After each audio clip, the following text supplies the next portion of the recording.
আমাকে ওই প্রশ্নের উত্তর দিন। আপনার আশিক জিন ১ম কবে অ্যাপিয়ার হইল এবং আপনাকে বলল যে আমার যখন হচ্ছে আ বিয়ের পর থেকে আমার যখন হচ্ছে মেজো ছেলে হইল, শিপুল, ও হওয়ার পর থেকে অ্যাক্টিভিটি তো হচ্ছে আমার সঙ্গে, এরকম।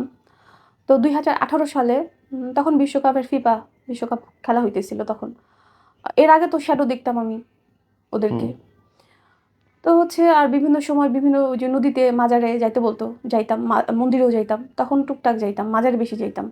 আর বিভিন্ন সময় ডিমান্ড করতে হচ্ছে আ খিচুড়ি দিতে হবে, ওই হুম, মাজারে যাইতে হবে, এইটা নিয়ে যাইতে হবে, ওইটা নিয়ে যাইতে হবে, এরকম।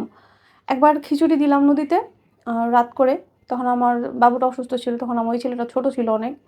তো আমার শাশুড়ি শুধু বলল, "তো সবাইকে দিতে হবে না? একটু রান্না করো, আমি নদীতে দিয়ে আসবো নে।" তো আমার শাশুড়ি তাই করে। এরপর আমাকে এসে বলতেছে, মানে ঘুমের মধ্যে স্বপ্নে, যে হচ্ছে আমি কেন বাচ্চাদেরকে দিলাম না? হুম, ওটা ছিল নিরামিষ সিন্নি। এরপর আমাকে বলতেছে যে গরুর গোশত দিয়ে খিচুড়ি রান্না করে বাচ্চাদের খাওয়াইতে হবে, নদীতে দিতে হবে।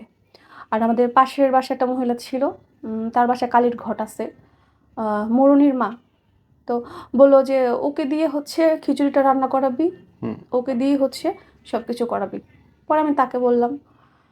সে রান্না করে দিল। তো এরকমই ওদের ডিমান্ড ছিল। আর ওই যে ১৮ সালে বিশ্বকাপে খেলার সময় হুম।